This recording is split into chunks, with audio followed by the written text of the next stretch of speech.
Ndugu zangu wana baraza la Idi letu la leo katika Masjid Taqwa lililoandaliwa kwa pamoja na Baraza Kuu la Jumuiya na Taasisi za Islamu, lakini pia Umoja wa Maimamu Tanzania na Masjid Taqwa Mwananyamala.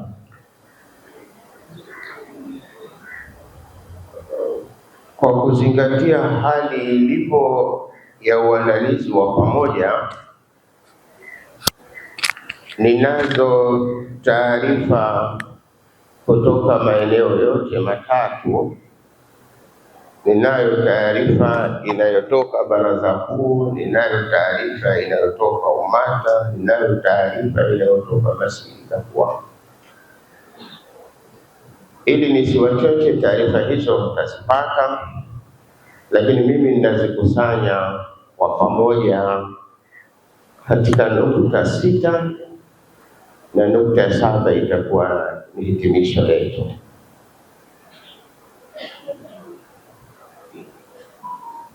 Umekuwa ni utamaduni wetu kufanya baraza la Idi, na tunaweza kuthubutu kusema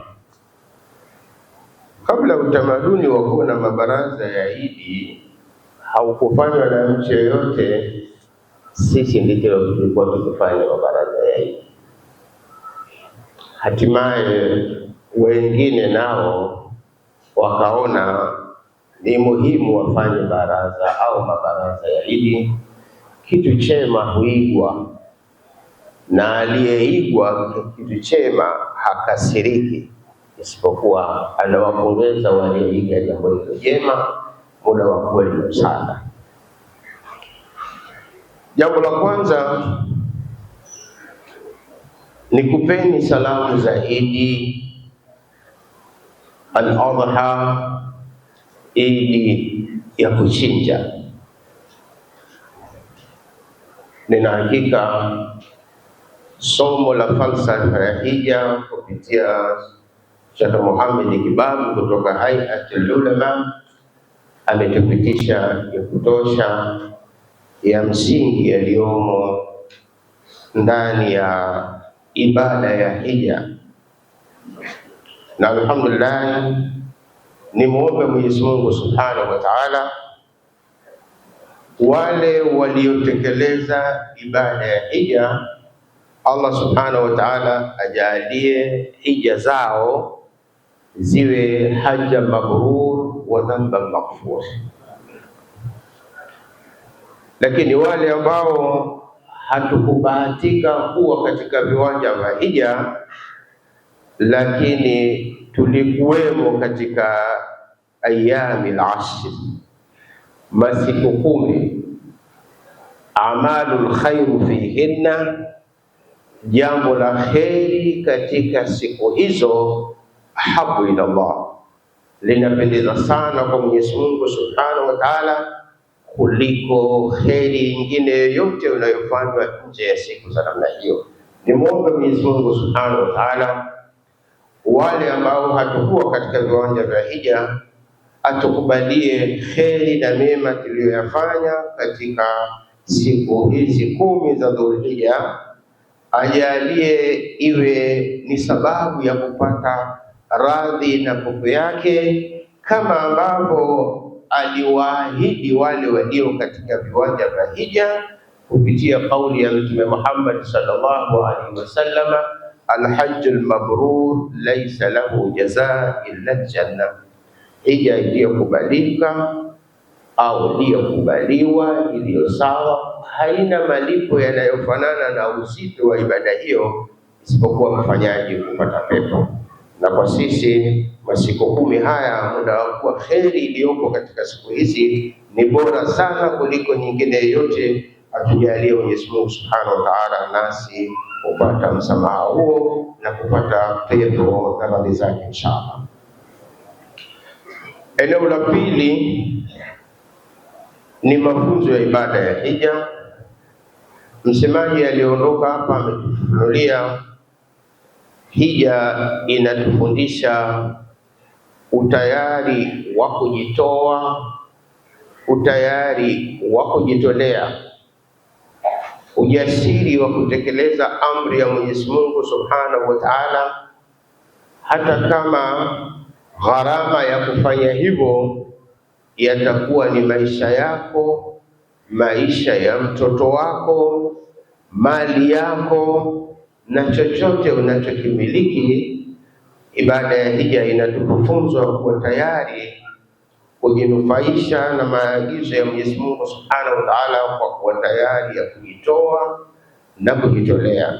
Lakini pia akatufahamisha ibada ya hija inao msisitizo wa umoja na mshikamano, lakini pia ibada ya hija ina sisitizo la amani na utulivu wa kupata radhi za Mwenyezi Mungu Subhanahu wa Ta'ala pale alipowaagiza wote wanaokwenda hija, fala rafatha wala fusuqa wala jidala fil hajj, na akaonyesha man dakhalahu kana amina, mwenye kuingia katika ibada ya hija na akifika msikiti wa Makka anakuwa katika amani.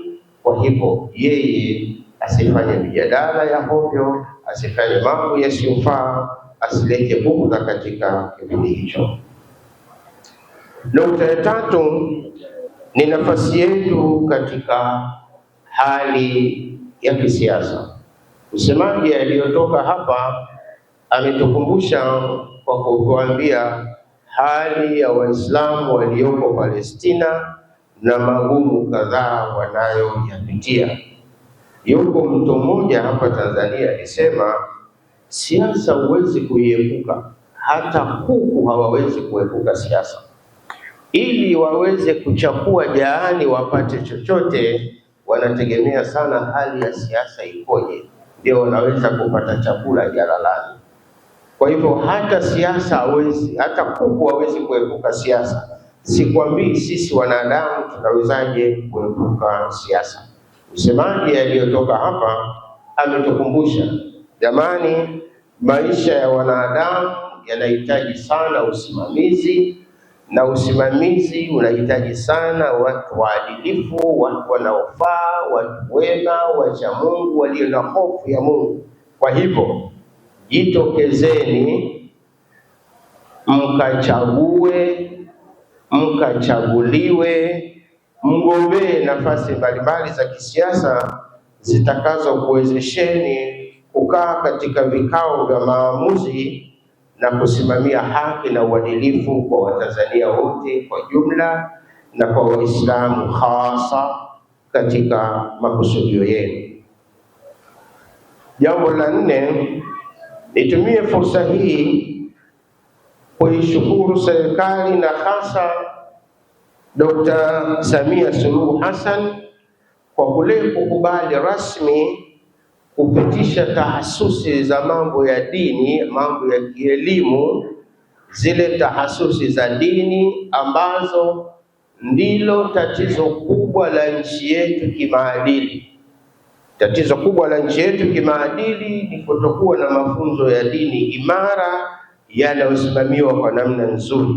Naishukuru serikali kwa kukubali kuifanya mitaala ya dini kuwa ni mitaala rasmi, na wito wetu kwenu nyinyi Waislamu, jitokezeni katika tahasusi hizo, msomee, muombe ajira serikalini, kwa sababu serikali imekubali sasa inaweza kumwajiri mwalimu wa dini kwa qualification zile zinazokubalika, awe na elimu ya dini, lakini awe na tahasusi nyingine ya kitaaluma inayomwezesha kufanya kazi ya ualimu bila ya shida yoyote, lakini pia awe na qualification inayotakiwa kwa namna ambavyo utaratibu wa Wizara ya Elimu unaagiza. Na tunashukuru tahasusi mbalimbali zimetoka na ziko wazi zinazohusiana na elimu ya dini ya Kiislamu, lakini pia na somo la Kiarabu, jambo ambalo kwa miaka mingi tumeishi nalo somo hilo kama lugha ya dini badala ya kuwa lugha ya kimataifa, lakini sasa imekubalika kuwa ni sehemu ya lugha ya kimataifa, na wanahitajika watu wanaoweza kusoma na kusomesha somo hilo. Ninyi mnayo nafasi nzuri zaidi ya kuingia katika hilo ili kuweza kukidhi mahitaji ya tahasusi ambazo zimejitokeza. Na niwashukuru na niwaombe wamiliki wa shule za Kiislamu na wakuu wa shule za Kiislamu waendelee kutoa matangazo zaidi yanayoweka wazi tahasusi ambazo zinahusisha masomo ya dini, ili wazazi, walezi na wanafunzi waweze kuzielewa kwa haraka na hatimaye isaidie wao kujiunga katika shule na kupata tahasusi hizo, na mwishoni isije tupate walimu wenye sifa zinazokubalika kitaifa na misingi inayokubalika na Wizara ya Elimu katika kuendeleza maadili ya Mtanzania kwa jumla. Nukta ya tano, niseme ili na namna ya kuasa wanasiasa wasiwachanganye raia. Niombe wanasiasa wasiwachanganye raia katika mambo mbalimbali yanayoendelea. Kipindi hichi tukiwa katika mwaka wa uchaguzi, tutakwenda tukishuhudia mambo mbalimbali magumu na mazito yanayotoka kwa wanasiasa, na kama alivyosema Imamu Ali radhiallahu anhu, kuna maneno ambayo mtu anaweza akayasema neno likawa ni la kweli, ni kama vile Ibilisi akikuhimiza kwenda kuswali. Neno analolisema ni zuri, lakini kusudio lake zuri, kalimatul haq urida biha batil, ni neno la kweli lililokusudiwa ubaya ndani yake. Wanasiasa wamejitokeza kuzungumzia utekaji, kama ambavyo hili sasa ni jambo mara ya kwanza linatokea, na hili jambo kama Waislamu tumelipigia kelele miaka kadhaa, mara kadhaa, tumelitolea matamko, tumeliandikia na vitabu, lakini hatukuwahi kumsikia mwanasiasa wakigwajima katika kile wanachosema wazimanization au Tundu Lissu katika sura yote itakapokuwa. Sina hakika, kwa sababu waliohusika na matatizo makubwa ya kiwango hicho walikuwa Waislamu kwa sehemu kubwa. Tulibaki jambo hilo tunalisema Waislamu peke yake. Sasa kwa nini jambo hilo lije katika kipindi hichi katika sura hiyo? Na la kustua na kushangaza zaidi, wanaosema wana nafasi katika vikao vya maamuzi, jambo ambalo sisi kupitia Sheikh Mapeo hapa amekuhimizeni, ingieni katika chaguzi, mgombee na muwachague watu watakaopata fursa ya kufika katika vikao vya maamuzi, ili waweze kusimamia mambo ya msingi yanayohusu raia mahali panapotakiwa. Likulli maqamun maqalu, kila mahali pana neno lake la kusema. Kwa hiyo maneno hayo kuyatoa nje ya eneo lake, kuyaweka nje huku, inawezekana kalimatul haq urida biha batil, ni neno la kweli lililolengwa kuvuruga. Kama tulivyoweka kauli mbiu ya baraza letu la Idi, amani ni msingi mkuu katika dini ya Kiislamu. Hata salamu zetu wakati wote tunaambizana assalamu alaikum, amani ya Mwenyezi Mungu iwe kwenu. Kwa hivyo wanasiasa wasitutoe katika mrengo, wasiwatoe raia katika njia sahihi inayotakiwa kwa sababu ya kutafuta kiki za kisiasa. Na ninyi Waislamu msiwe imaa, wafuasi wa mkumbo bila ya kutafakari, mkajikuta mmekwenda katika jambo lisilofaa na mkaacha mambo ya msingi yanayotakiwa.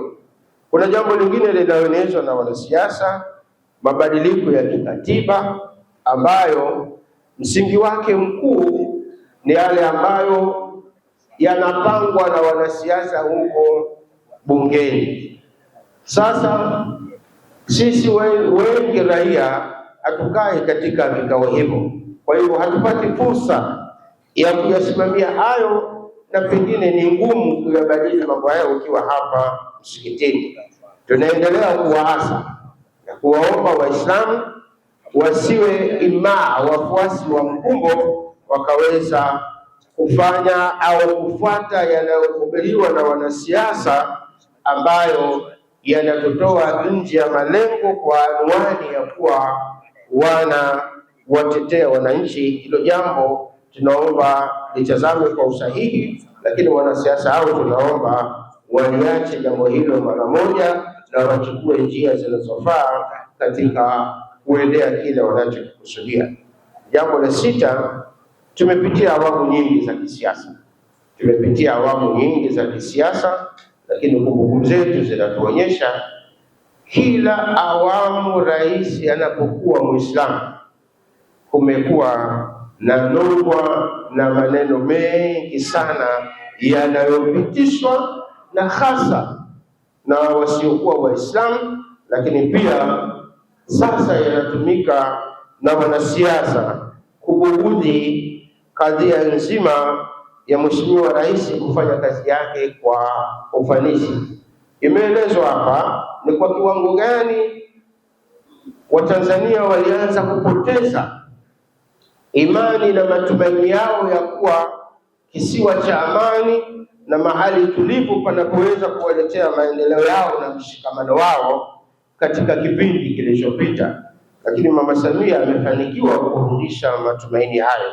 Ni kwa kiwango gani wafanyabiashara walianza kupoteza imani zao za kufanya kazi na kuleta tija kwao binafsi na kwa serikali kwa jumla, lakini wameanza na kurudisha matumaini yao na hali ya kibiashara imekwenda vizuri, kiasi kwamba sasa tunaanza kushuhudia tuanze kufanya biashara za masaa 24 hapo Kariakoo. Ingawa ukienda usiku utakuta wafanyabiashara wamefunika magunia katika biashara zao, na wao wametakiwa wafanye masaa 24, lakini kipimo cha kuambiwa fanya kazi masaa 24 ni kipimo cha kuonyesha uko utulivu mkubwa wa kutosha, na mtu anaweza kufanya kazi usiku na mchana bila ya hofu ya namna yoyote.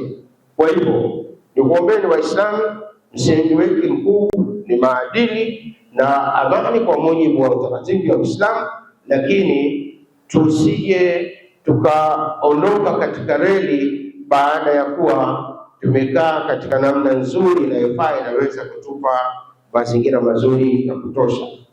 Wapendwa wanahabari, haya nimeyadondoa kama sehemu zilizomo katika ujumbe wetu ambao nitakupeni au mtaupata kupitia kiongozi wetu hapa Imam Suleiman na mwenyeji wetu hapa Sheikh Juma Ramadhani, watakupatieni ili muweze kuona lahaja iliyotumika katika maandishi kitofautisha na lahaja niliyoisema mimi katika maelezo yangu. Narejea tena kusema wanasiasa wasitutoe katika reli katika kuyaendea yale ambayo yanaweza kuwa na maslahi kwetu na nchi yetu kwa jumla. Na ninyi Waislamu msiwe imara, msiwe wafuasi kibubusa bila ya kuzingatia kile ambacho cha msingi ambacho dini na maelekezo ya Mwenyezi Mungu Subhanahu wa Ta'ala yanatuagiza. Nirejee tena kuwatakieni sikukuu ya Eid al-Adha njema zaidi, iliyo na heri zaidi. Kipindi cha kuchinja kimeanza jana na kitaendelea kwa siku 2 zaidi kutoka jana, leo na kesho.